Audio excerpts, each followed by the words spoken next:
চুলুকে আসি। আমি গরিব মানুষ একজন, আমার বাচ্চা কাচ্চা 10 জন।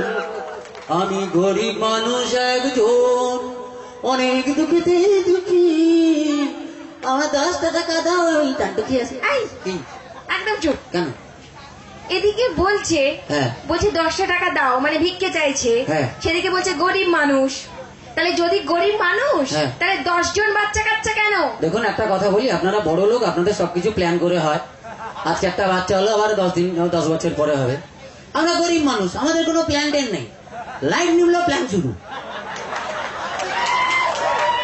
সবই তো বুঝলাম, কিন্তু এখানে কেন আসা হয়েছে? গরিব মানুষ তো, আসলে ডাক্তারখানা ভালো ডাক্তার তো পাবো না। আমার আজকে প্রচুর রোগ আর কি, ওই জন্য কমা ডাক্তারের কাছে এসেছি ওষুধ দেন। তোমার কি মনে হয় আমি কি কমা টমা ডাক্তার নাকি? না না, ভালো ডাক্তার, তবু নগর করছি, ওষুধ দেন। আচ্ছা ঠিক আছে, রোগটা কি সেটা আগে তো জানি। দেখুন এই যে আমি হাঁটছি, আমার দুপা এক জায়গায় থাকে না, প্রচুর রোগ। এটা রোগ? হ্যাঁ, আরো আছে। আমি ঘুমিয়ে গেলে আমার 2 চোখ বুঝে যায়, প্রচুর রোগ। কি রোগ? আরো আছে, আমি যখনই স্নান করেছি সব চুল ভিজে যায়, প্রচুর রোগ। হ্যাঁ, প্রচুর রোগ। আর সব থেকে একটা বড় রোগ আছে, বলবো? এর থেকে বড় রোগ কিছু হতে পারে? হ্যাঁ আছে, আমি যখন হিসি মানে পেচ্ছাপ করি, সেটা পুরো জলের মতো। এই দেখো, এগুলো কোনো রোগ নয়, এগুলো প্রত্যেকটা মানুষের হয়। তোর বাবা মাকে প্রণাম করছি, তোর 14 গোষ্ঠ থেকে সালাম করছি, তুই ওষুধ দে। আচ্ছা ঠিক আছে, এদিকে এসো। রোগটা তোমার ভালো হয়ে যাবে, কিন্তু তোমাকে একটা কাজ করতে হবে। কি কাজ? তোমার ওই জলের মতো পেচ্ছাপটাকে, ওটাকে পরীক্ষা করে আমাকে রিপোর্টটা দেবে, আমি তোমাকে ওষুধ দিয়ে দেবো, কেমন? না, পেচ্ছাপ আমি আমার বাবার জন্য পরীক্ষা করো।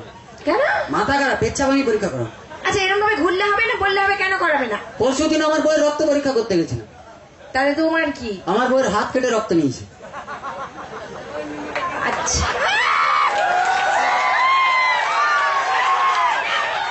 আমি বলবো তোমার কোনো রোগ নেই, তোমার আছে একটাই রোগ। সেটাও তোমার মাথা সব স্ক্রুগুলো ঢিলে হয়ে গেছে, ওটাকে টাইট দিলে তুমি ঠিক টাইট হয়ে যাবে। ওটা টাইট হয়ে যাবে যদি তুমি আমার পাশে থাকো।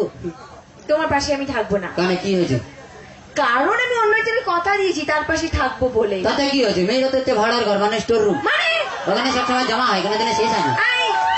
মার খেয়েছো? না। কেন, কি হয়েছে? শোনো, এমন পেদাবো না, পেরিয়ে পুরো পেঁয়াজি বানিয়ে ফেলবো। আরে তুমি কি আমাকে পেঁদিয়ে পেঁয়াজি বানাবে? তার আগে আমি শুকিয়ে বেগুনি হয়ে গেছি। আচ্ছা ঠিক আছে, বেগুনি তো হয়ে গেছে সেটা বুঝলাম, কিন্তু আচ্ছা প্রোগ্রামটা তো অনেকক্ষণ হলো, 3টে সিঙ্গার এসে গান গেয়েও চলে গেল, এতগুলো ডান্স হয়ে গেল, কিন্তু প্রথম থেকে সে শেষ পর্যন্ত ঝগড়া করেই চলেছে। তাহলে কি করতে হবে? শুধু ঝগড়া করবে? তাহলে কি ভালোবাসতে হবে? একদম। আগে বলবো তো, হাত দাও।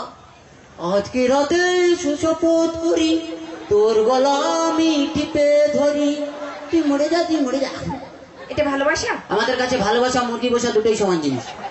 আচ্ছা দেখো, সত্যি সত্যি বলো ভালোবাসবে কিনা? বাবা ভালোবাসবো বলে কি করতে হবে? হাত দাও। দিলাম। তুমি পারি দাও আমাকে। ভালো এরকম করছো কেন? না, ভালোবাসার কথা শুনে গাটা কেমন কেমন করছি। আচ্ছা ঠিক আছে, তুমি আমাকে ভালোবেসে এমন একটা কথা বলো যাতে আমার পাটা যেন মাটিতেই না পড়ে। ঠিক আছে, তুই বাঁশের গলায় দড়ি দিয়ে ঝুলে যা, পা নিচে নামবে না। তো চলো, আর বেশি বকবো না, কারণ এরকম খ্যাগড়াকাতি মানুষের সঙ্গে অন্তত শুকনো প্রেম হয় না। বাজে কথা বলবে না, প্রেম আমরা করতে জানি, বরঞ্চ তোমরা বিশ্বাসঘাতক। এই চুপ করো। তোমরা প্রেম করবে আমাকে আর বিয়ে করবে আমার কাকাকে। একদম বেশি বকো না। বেশি বকলে মাথা খারাপ হয়ে যায় আমার। একদম মাথা আছে এখানে, সামনে আছে কাকা, গরুর ডাক্তার, ইলেকশন দিয়ে দিবে। তো চলো সবাই মিলে আবার একটা সুন্দর রোমান্টিক ডান্স দেখবো, অন্তত ওর মতো না, ভীষণ ভালো, ওদের প্রেমটা ভীষণ ভালো দেখবে। রোমান্টিক প্রেম, তবে বরফের প্রেম তো আগুন লাগলেই গলে যায়। তো চলুন, আসুন আপনাদের সবার জন্য এই মুহূর্তে একটা সুন্দর রোমান্টিক ডান্স দেখবো। আর ডান্সের জন্য আমি মঞ্চে ডাকবো অগ্নির সঙ্গে শিখা। মঞ্চে অগ্নি, সঙ্গে শিখা, আপনাদের সবার ভালোবাসা।